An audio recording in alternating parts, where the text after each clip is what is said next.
Well, yes, military bases across Europe are on high alert after new intelligence warned of a possible terror threat. At U.S. European Command headquarters in Stuttgart, the Army garrison issued a community-wide alert that the force protection threat level was elevated to condition Charlie until further notice. Similar orders were sent to other bases throughout Europe. Officials say that it is not related to one single threat, but out of concern for various events such as the Euro Cup and the Olympics.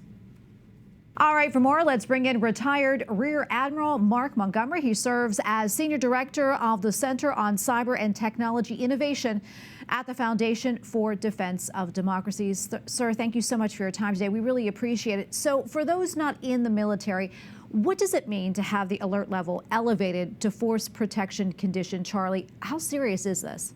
Well, this is well, first, thank you very much for having me, Tracy. And I'll say this is an unusual event. I mean, it happens every 2 to 3 to 4 years, where through either a very specific threat or an aggregation of threats, we decide to raise the level of force protection at the bases. It makes it much more difficult to enter. It makes it extremely difficult for non-routine visitors to enter the bases.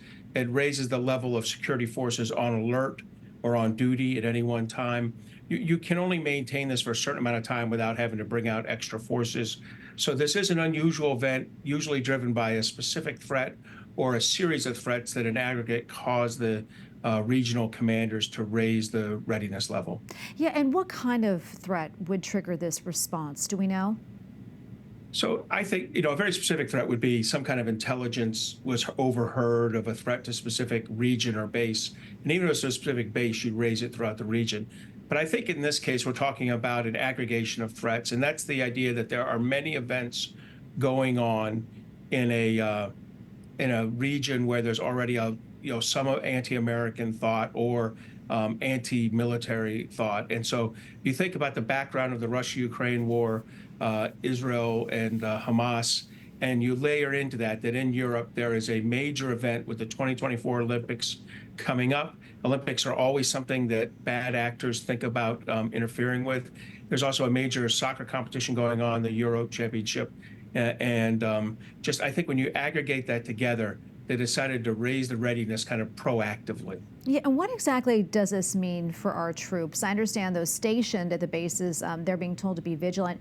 What type of precautions are they being told to take?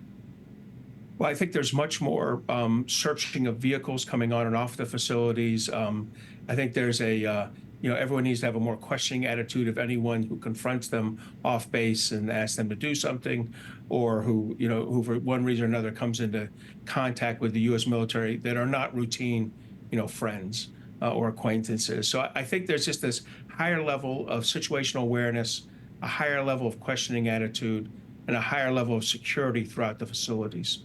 What about here in the United States? These troops based here, are they worried about anything right now? I think, geography does have an advantage when you're outside of, say, cyber issues. Geography tends to have an advantage for us. We have good allies and partners in Canada and Mexico and the Atlantic and Pacific oceans.